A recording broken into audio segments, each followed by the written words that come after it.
have that curiosity and continuous learning as a way of life, right? Because nowadays, a lot of distractions are happening, and those are the biggest reason for failure to achieve, their full potential. So they need to find a way to manage their distraction. And one question, anybody, right? Whether you want to switch the career or whether you want to continue in whatever you're doing, I just want to end with one question which they need to ask every day, right? Do you want to add years to life, or you want to add life to years? Right? The choice is yours. You want to add years to life, you don't need to do anything. But if you want to add life to years, yes, that's the very conscious call, and it's an individual's choice. What it means is, our life is a journey of transitions. Every stage of our life, we go through some transition. Maybe, from a small child into a teenage, maybe from teenage into adulthood, probably from, living a bachelor life into a marriage life, or probably from, a married couple state into the parent state. Right. So I work on different life transitions, and also it can be even, a campus to corporate transition where people work in college and they enter into the, careers, into the corporates, how they can make this transition smoothly. And second thing is about the mid-career shifts, because many people go through the mid-career midlife crisis kind of thing. How can they navigate the transition smoothly? And how people can plan their retirement, and how can they transition into the retirement life, in an effective manner. Right. See, what happens is, teaching runs in my family. Like, most of my maternal relatives, most of my parents, my paternal relatives, my father's side, most of them were in teaching job or are in teaching job, right? Including my father, right? My father was also a teacher. So it's almost like, it is in my DNA. So from my young age, whenever, I was thinking about my career, I was only thinking about teaching, right? I wanted to understand my own behavior. I wanted to understand my own self. And of course, I have a passion towards the human behavior and psychology. So I did my master's in psychology. Of course, I had master's in technology, but in addition to that, because of my passion, I did master's in psychology. So these are the three things I would say, your competency, communication, and connection. That AI is not a threat, definitely. Probably I look at it as more of my companion, and more than that, I look at it as my productivity booster.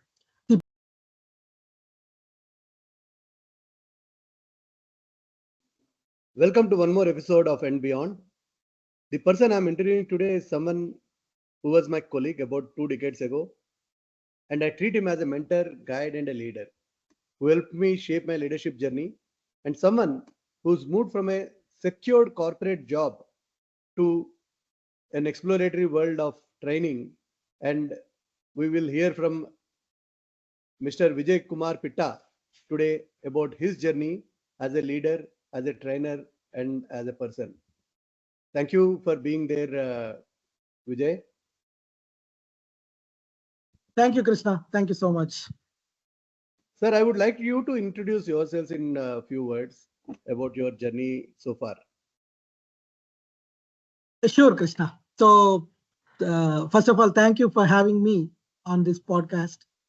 Yeah, you know me well, but for the audience, my name is Vijay Kumar Pitta, and people call me as Vijay. I bring 25 years of corporate experience from working in global multinational corporates across multiple regions. My professional journey is a blend of technology expertise and a passion towards psychology. So after working in 25 years, in corporates, I quit and I started my own freelance consulting journey. So currently, I'm providing freelance consulting to enhance the individual performance through three different areas. Right, one is employee development, which is focusing on the soft skills and leadership skills. And second one is employee engagement, where focusing on employee happiness. How can we bring a happiness to the employees, and how can we retain them, and then how do we create inclusive culture in the organization, right? Probably the diversity, equity, inclusion, and belongingness, right? In that space, how do we create that inclusive leadership? How do we create that inclusive culture in the organization? And the other aspect which I work is on the employee well-being. Probably you may have read or you may have heard, many people in the organizations nowadays, they're going through a lot of burnout, and kind of mental health, issues. So I work on those, mental health for corporates, creating the awareness about, how can they manage their stress, and how can they manage their mental well-being, in addition to the physical well-being, and of course the emotional intelligence. So these are the broad areas which I'm working now. Of course, in addition to that, I also work on the life transitions. What it means is, our life is a journey of transitions. Every stage of our life, we go through some transition. Maybe, from a small child into a teenage, I mean, from teenage into adulthood, probably from, living a bachelor life into a marriage life, or probably from, a married couple state into the parent state. Right. So I work on different life transitions, and also it can be even a campus to corporate transition, where people work in college and they enter into the careers to the corporates. How they can make this transition smoothly. And second thing is about the mid-career shifts, because many people go through the mid-career midlife crisis kind of thing. How can they navigate the transition smoothly, and how people can plan their retirement, and how can they transition into the retirement life, in an effective manner, right? So, and of course, some other relationship transitions also I work on. So these are, about my professional activities, what I do. In terms of my personal thing, I hail from a rural village in Andhra Pradesh, India, and currently I'm living in Chennai. I married and I have one child. And I'm an avid reader, and I love to read books on mostly on management, leadership, and psychology. Right. So this is briefly about what I do in my professional activities and about my personal life, Krishna. And once again, thank you for having me. Yeah. Thank you, sir, for that. And this has brought one more question in my head, but I'll ask the next sequential question. When you talked about transitional journey, you transitioned from being a corporate leader to someone who's a freelancer. So can you tell me what triggered that change, saying that it's time to move out of the corporate? Yes, definitely. Right. Of course, I can talk a lot about that subject. Because I have gone through that, personally, right? But I probably, I would like to answer it in two dimensions, right? Considering two dimensions. Probably it comes from my psychology study, right? One is what is the nature dimension and what is the nurture dimension, right? We call it as nature and nurture. So first of all, when I talk about the nature aspect, right? See, what happens is, teaching runs in my family. Like, most of my maternal relatives, most of my parents, my paternal relatives, my father's side, most of them were in teaching job or are in teaching job, right? Including my father, right? My father was also a teacher. So it's almost like, it is in my DNA. So from my young age, whenever, I was thinking about my career, I was only thinking about teaching, right? Either I wanted to become a teacher or a lecturer kind of thing, right? I never had probably dreams of becoming an engineer, a scientist. It was never there, right? But at the same time, right, like many children in India, especially in our generation, probably, I followed my parents' wishes, their advice, and I pursued engineering. And of course, I excelled in my studies, which led to a successful career. Uh, Probably, I was the first person in my village to go to IIT and, abroad for my career, right? So this brought me a lot of societal recognition and financial stability. And of course, I eventually took on the leadership roles, right? So that's from the nature aspect, like, it was in my DNA, it is in my DNA. Probably, that is there as a hidden factor. When it comes to the nurturing part, right? So despite my success and fulfilling family life, I had a great career. I had a high paying job. My family, we are happily living. But in spite of that, I had a subtle discontent, right? I was not happy in one corner of my life. I don't know. So I began questioning my purpose. Probably. Towards that time, right, when probably I was going through the midlife crisis. So I began questioning my purpose, and I was truly looking at, okay, am I fulfilling my potential, right? So then probably what I did is, okay, I wanted to understand my own behavior. I wanted to understand my own self. And of course, I have a passion towards the human behavior and psychology. So I did my master's in psychology. Of course, I had master's in technology, but in addition to that, because of my passion, I did master's in psychology. Uh, Initially to understand my own behavior better.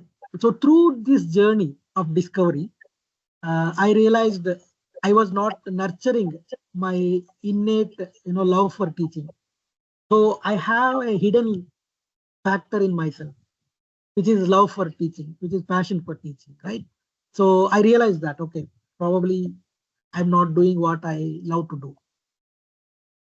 So this realization, prompted me to make a significant change. So I decided to transition from a very secure job into training kind of thing, right? Which aligns with my true passion. So one thing which really motivated me, is I didn't want to look back into my life and regret at a later point of time, saying that, oh, why I did not pursue what I love to do, right? So I don't want to get into that kind of regret. So I took a risk. Of course, I took a calculated risk. Uh, because uh, I have a family to feed, right? So I took a calculated risk. It was a I mean, I had to plan in multiple dimensions of life, right? I had to take care of my health. I had to take care of my finances. I had to take care of my kid. I had to take care of my family. I had to take care of my passion. I had to take care of my hobby. So it was a, probably a big planning exercise which I did, and I slowly, moved into or switched my career from a very safe corporate environment into a freelance training kind of thing, right? And again, like, many people suggested me at that point of time, saying that, why don't you continue now and take up training after you retire? But I don't know whether after retirement I will have the same energy, and whether I can spend the same amount of effort in my, in pursuing my passion at that point of time. So I thought, okay, let me take the uh, risk and switch my career. So this transition has been really a fulfilling journey for me, Krishna. It allowed me to blend my corporate experience with my passion towards the development. of the people. So a lot of learnings. It answered to me, and I think a lot of people who are having a vision to do something else would definitely take this as an inspiration. But one challenge, even I have gone through that transition phase of moving out of corporate jobs, trying something else, and failing and succeeding and whatnots. What is the take of the family? Because when you're in a corporate job, you have a status. Month end, you get a salary. And I know the jobs we had a lot of other things, other perks, which were much bigger than life. So what was the take on the family? What did they say when you decided to quit? Okay, so this goes back actually to probably 2005, right? So I want to share my personal experience, what happened in 2005.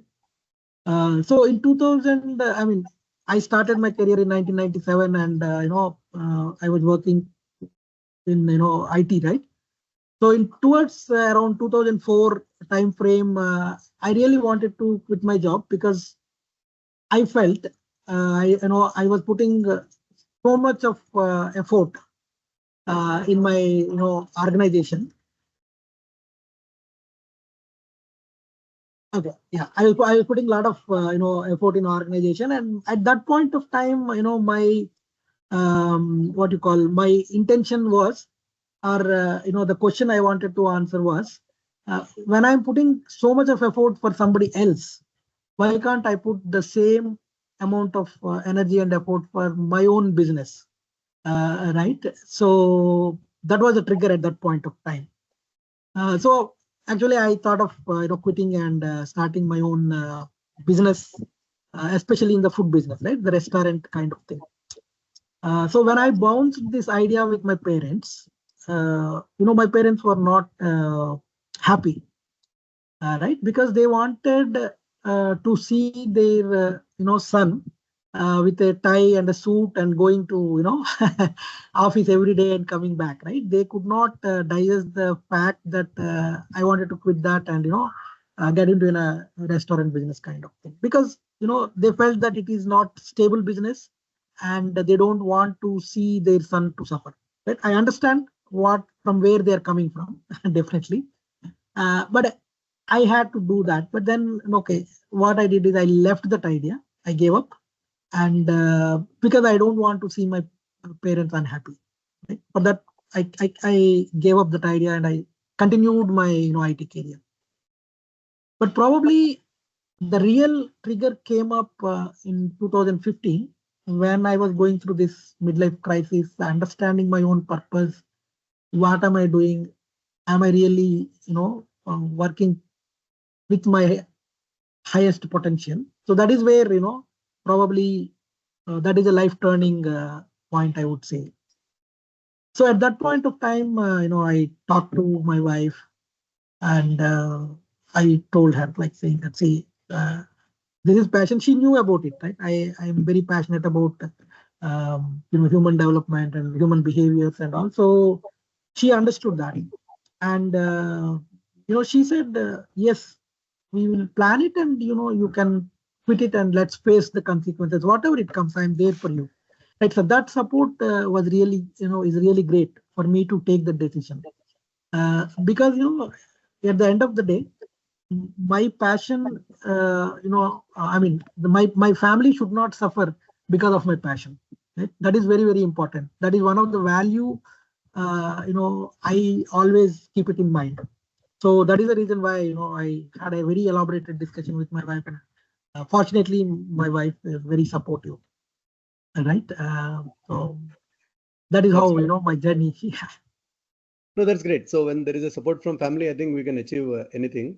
So my personal Exactly. philosophy is, if there is a support from the family, we can face the outside world very easily. That's how I Correct. look at it. So it's great. So let's move into some professional questions now, because you are in the business of training. I Yeah. wanted to know, like, how do you identify the need of training? You spoke about the three fragments. So one of the fragments, I will definitely ask you a question about it later. But how do you identify that, okay, these are the things that I need to focus on? This is what is the need of the hour in the industry. This is what is to be done. How do you identify that? Yeah. See, as a freelancer, right? Many, I mean, when people come to me, mostly either it is a HR business partner or a L&D learning and development partner comes to me and ask me to conduct a training or a workshop for their employees. So first question I ask them is, what is the objective of this session, right? Why are you conducting, or why I need to conduct this session? What is the problem statement I'm addressing? Right? Because many times I feel that, I mean, in bigger organization, probably they have a very structured system and they know what their employees need, kind of thing. But many times I see that, HR business partner or L&D partners, they come and just say that, okay, I want communication training, for example, for my employees, right? So then I ask, see, communication is a very broad topic, right? So I ask them, what exactly you are looking for in communication training? Is it people do not know how to speak English? Or is it people do not speak up in the meetings? Or is it people do not understand American or British accent? Or is it people talk very aggressively or irrespectfully with their colleagues? Or people do not know how to have an effective communication skills, right? Uh, so this helps me. These questions helps me to create that or design the content to suit the audience needs. See, otherwise, whatever I know, I can go and give it, but then probably that is not very effective for the participants. Like for example, if somebody is really struggling to speak up in the meetings, for them I cannot just go and tell okay, communication, 7 C's of communication, body language, verbal and non-verbal, right? They know all these things, but then I need to help them speak up in the meetings. Similarly, if somebody is speaking up very aggressively, probably I need to teach them on how to make their point or express their views in a more effective manner, right?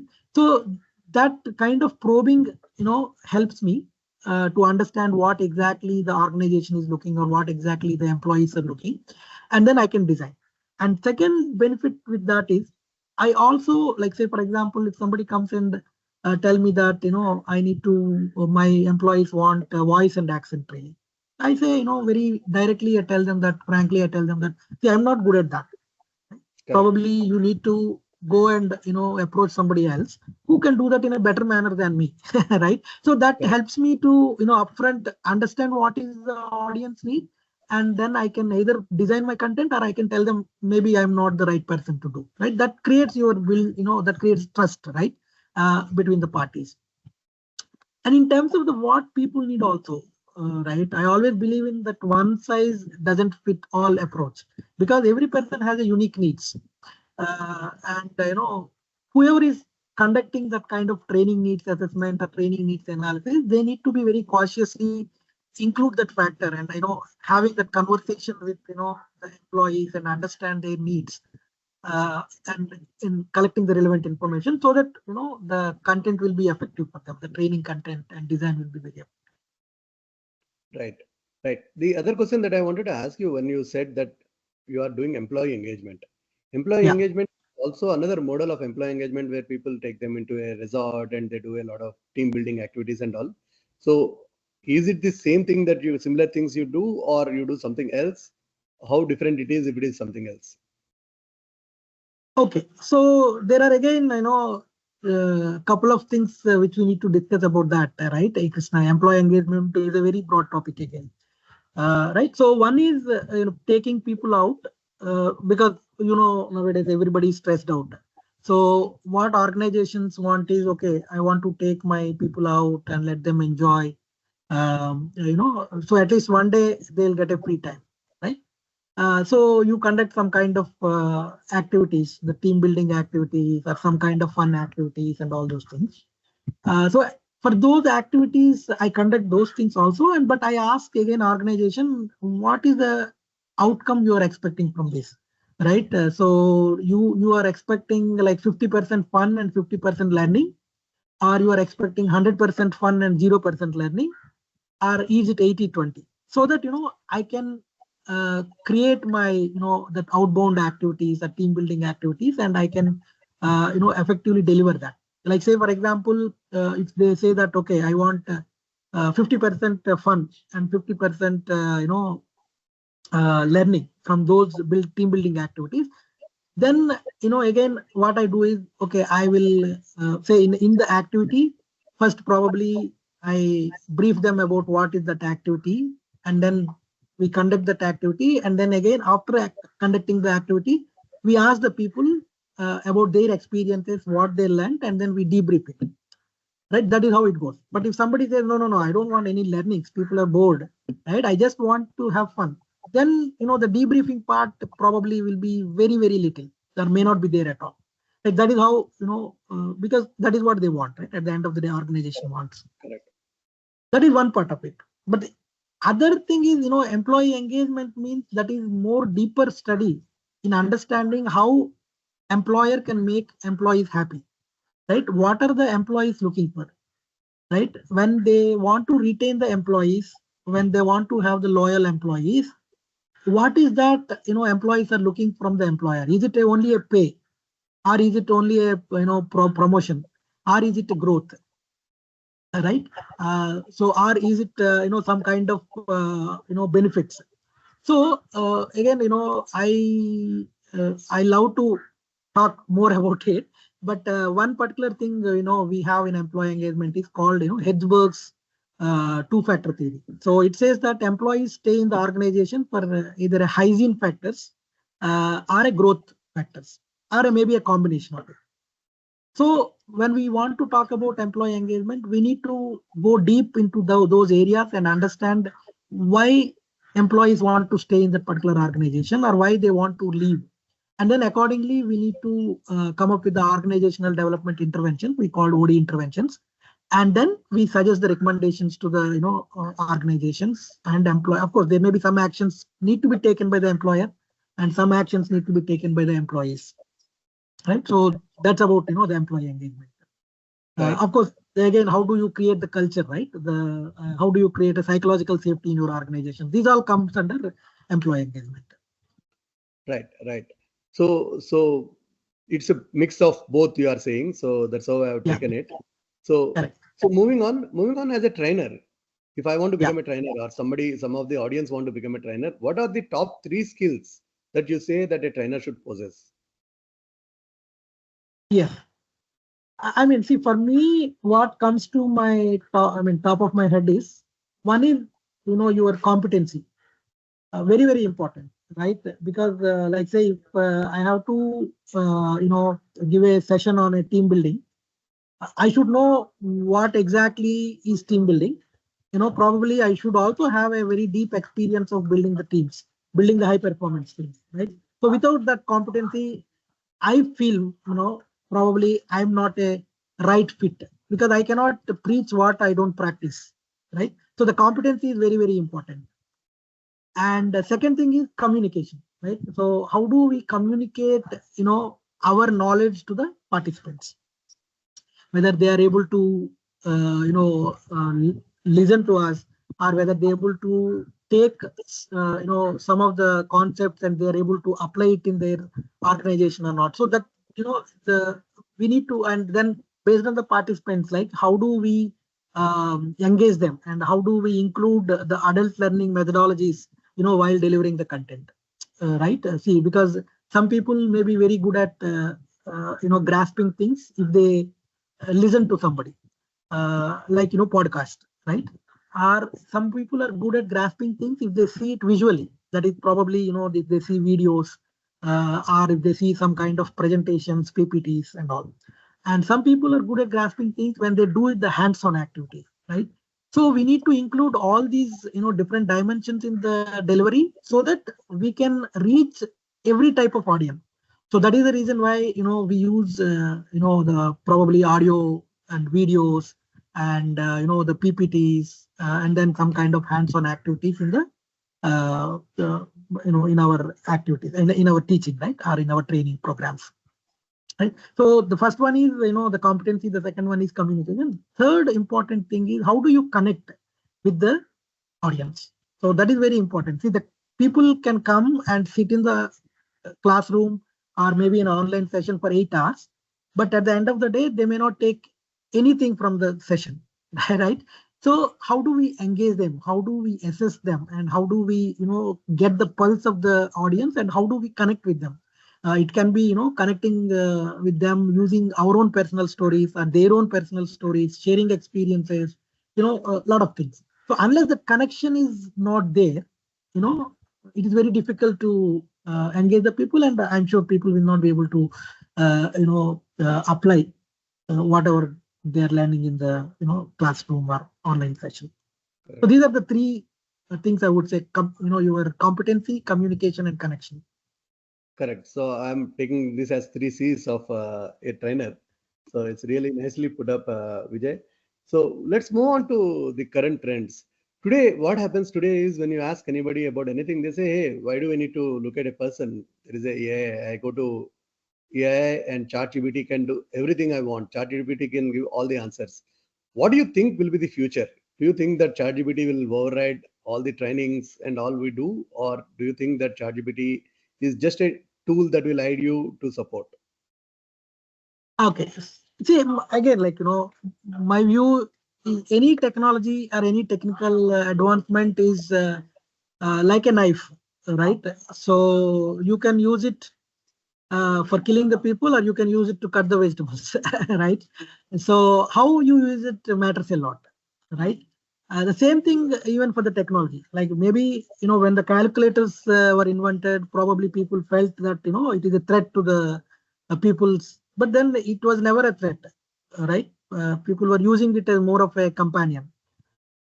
Same thing, about the technical advancement like artificial intelligence, especially the chat GPT. Nowadays, lot of trainers are using chat GPT to generate the content.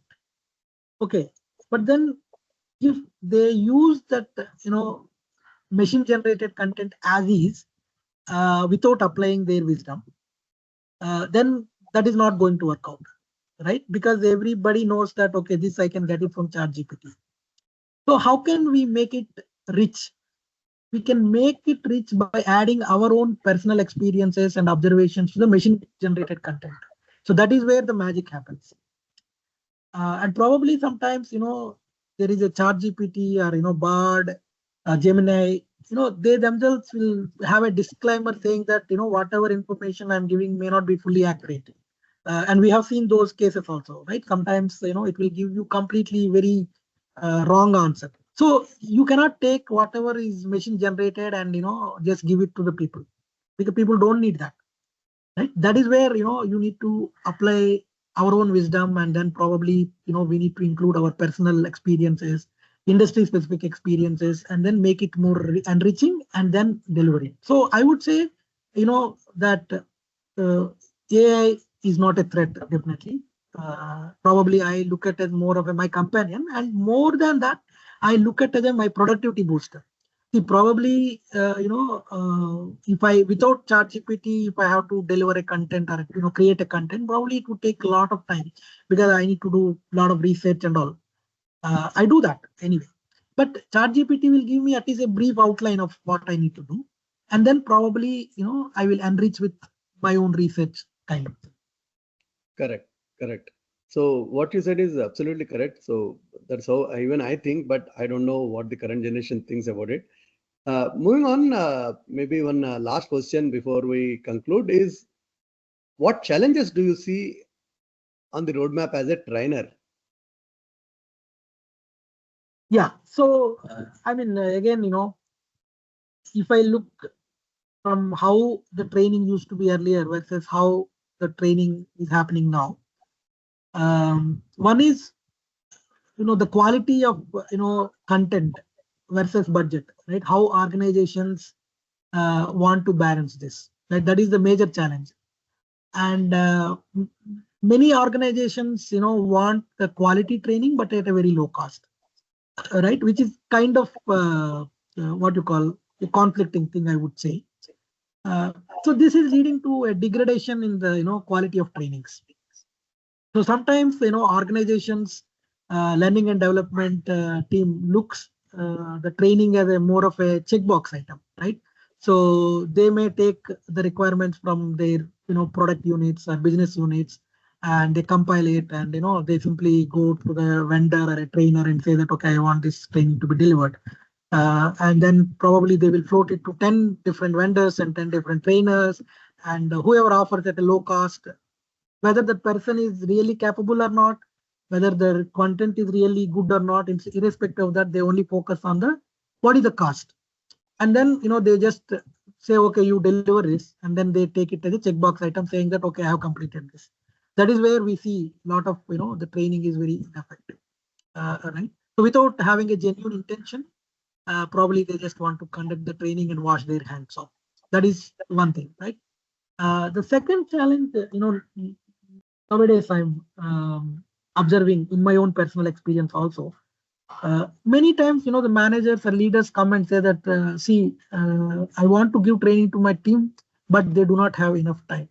So they cannot, come out of their production, or they cannot come out of their, desk and, attend the trainings. Uh, but they need to understand that, the training is essential part of development for anybody, right? So that they are missing that part. And some people even say that, see, my team is so busy, and they cannot, leave their job and come. So why don't you conduct a session after their work hours in the evening? See, I'm ready to conduct, right? I don't have any problem. But whether the employees will have enough energy after, completing their work hours, like 8 hours or 9 hours, right? So definitely they would be drained out by that time. So if I want to conduct the training after their work is over, they will not have any motivation or interest to sit in the session, right? And especially if it is like an online session, you can understand, because of cost cutting. Many people say, okay, I know my employees will be available after work hours. Why don't you take 2 hours training, right, every day for like 10 days? So people are drained out, and they just come to the session because somebody is forced them to come. And now what happens is, they display the behaviors of body presence, mind absence. Um, Especially in the online, they don't even open up the cameras. So I don't know whether they're listening to me, they're there, they're gone, or whether they're browsing something else to relax themselves, right? So that is becoming a very challenging, yeah, especially in the online things, right? So how do I know? Because without even seeing the person's face, I cannot even assess whether that person is interested, motivated or not, right? Yeah, so that is biggest challenge. So I would, in fact, in fact, last 3-4 months I have got so many opportunities like that. They say that, my team is very busy, I don't want them to spend, but can play, why don't you take it up after office hours? Then I politely rejected, saying that, see, this is not going to work, right? And again, like, see, if I have to conduct a, like, say, 40-hour session, and every day 1.5 to 2 hours, means it goes to like probably 1 month. How do you, sustain that momentum, and how do you sustain that motivation for 1 month, right? See, if 1 or 2 days, if you ask people to be flexible and adjust after office hours, they may be. But if I ask them to come daily, I'm sure they will not have any interest. So it is neither effective for them, and I don't get any job satisfaction by delivering such contents also, right? So those are some of the challenges which we are facing as a trainers. Correct, correct. So Vijay, as we conclude, I want you to share a concluding remarks to people who are looking at a career shift from a secured corporate jobs to doing something that they love. And maybe you can say what will be a right time for somebody to decide that it's time I can switch off from a corporate job and jump into something else. Okay. See, again, honestly speaking, Krishna, it is like, this decision has to be taken by individuals. And what is the right time? Probably that they only know, right? I will tell you why, based on my own experience and what I have observed, and what when I interact with many people. Uh, Many people want to come out of that corporate jobs due to various reasons, right? So my sincere advice for those people uh, who want, who want to switch their career, I would say that don't jump to decisions of switching career because you had a one bad day. or because your performance appraisal was not good, right? So, or something happened in your organization, right? So don't take emotional decision. It is very, very important. Because as I said, at the end of the day, they have to feed their families, right? So probably the emotional decisions may not be always correct, right? So they need to really plan for it. They need to think about, first understand where your heart lies and what is your values and what is your belief systems, right? Accordingly, they need to plan to switch to a career where what they would like to do, what they would love to do, right?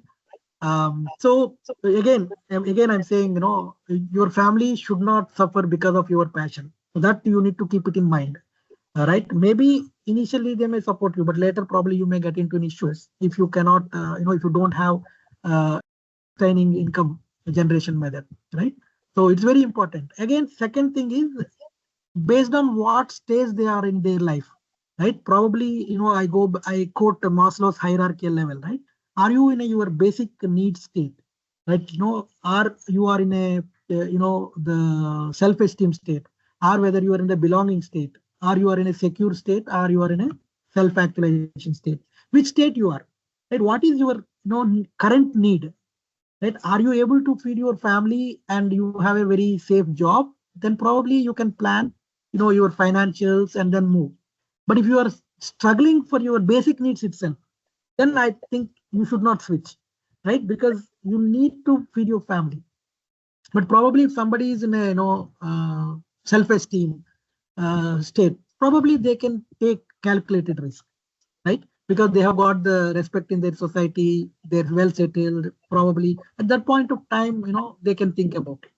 Right? So again, it depends on, individuals' the current stage in which they are in, and what are their liabilities, and what are their responsibilities. Based on that, they need to plan. Of course, I'm always happy to help if somebody wants to, wants me to guide them, because I have gone through that phase, right? And second thing is, what I would say for the current generation, right? Uh, they need to have that curiosity and continuous learning as a way of life, right? Because nowadays, a lot of distractions are happening, and those are the biggest reason for failure to achieve, their full potential. So they need to find a way to manage their distraction.